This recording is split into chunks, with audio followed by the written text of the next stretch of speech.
Ezekiel 44.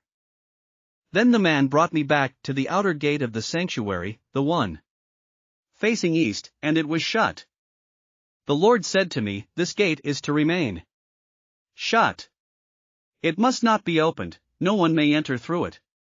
It is to remain shut, because the Lord, the God of Israel, has entered through it. The prince himself is the only one who may sit inside the gateway to eat in the presence of the Lord. He is to enter by way of the portico of the gateway and go out the same way." Then the man brought me by way of the north gate to the front of the temple.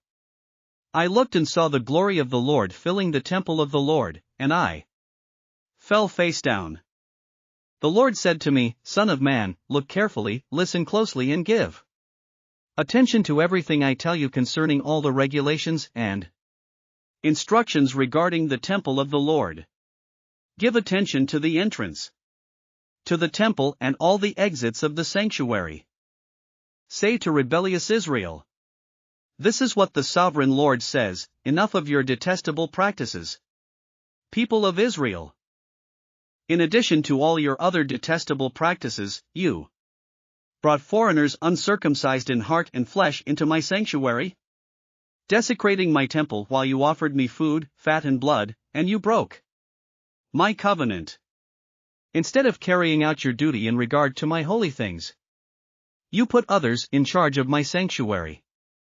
This is what the sovereign Lord says, no foreigner uncircumcised in heart and flesh is to enter my sanctuary, not even the foreigners who live among the Israelites. The Levites who went far from me when Israel went astray and who wandered from me after their idols must bear the consequences of their sin.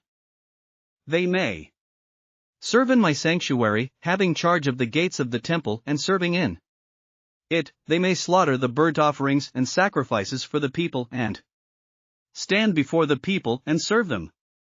But because they served them in the presence of their idols and made the people of Israel fall into sin, therefore I have sworn with uplifted hand that they must bear the consequences of their sin, declares the sovereign Lord. They are not to come near to serve me as priests or come near any of my holy things or my most holy offerings. They must bear the shame of their detestable practices. And I will appoint them to guard the temple for all the work that is to be done in it. But the Levitical priests, who are descendants of Zadok and who guarded my sanctuary when the Israelites went astray from me, are to come near to minister before me. They are to stand before me to offer sacrifices of fat and blood, declares the sovereign Lord. They alone are to enter my sanctuary. They alone are to come near my table to minister before me and serve me as guards. When they enter the gates of the inner court, they are to wear linen clothes. They must not wear any woolen garment while ministering at the gates of the inner court or inside the temple. They are to wear linen turbans on their heads and linen undergarments around their waists. They must not wear anything that makes them perspire.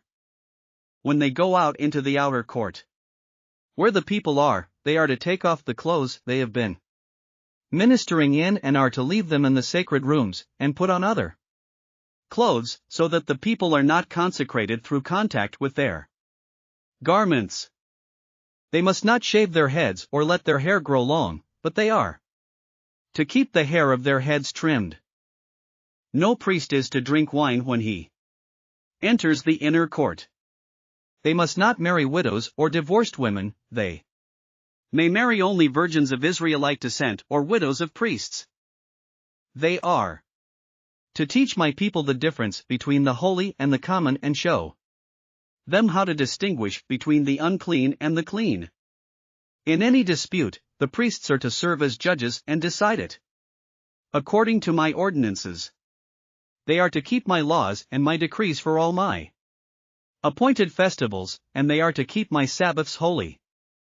A priest must not defile himself by going near a dead person. However, if the dead person was his father or mother, son or daughter, brother or unmarried sister, then he may defile himself.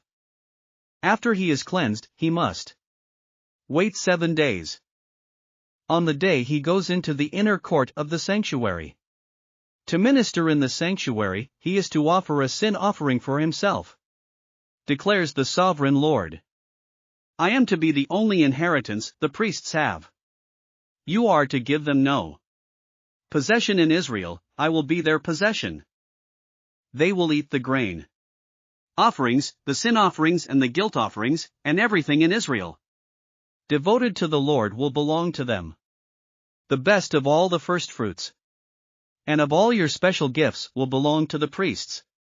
You are to give them the first portion of your ground meal so that a blessing may rest on your household. The priests must not eat anything, whether bird or animal, found dead or torn by wild animals. Thanks for listening to another chapter of the Bible. At My Faith Fuel, we believe a good coffee fuels your faith and energizes your day. Please visit myfaithfuel.com to explore our delicious coffee blends. Part of each purchase goes to training worshipers around the world. Thanks for listening.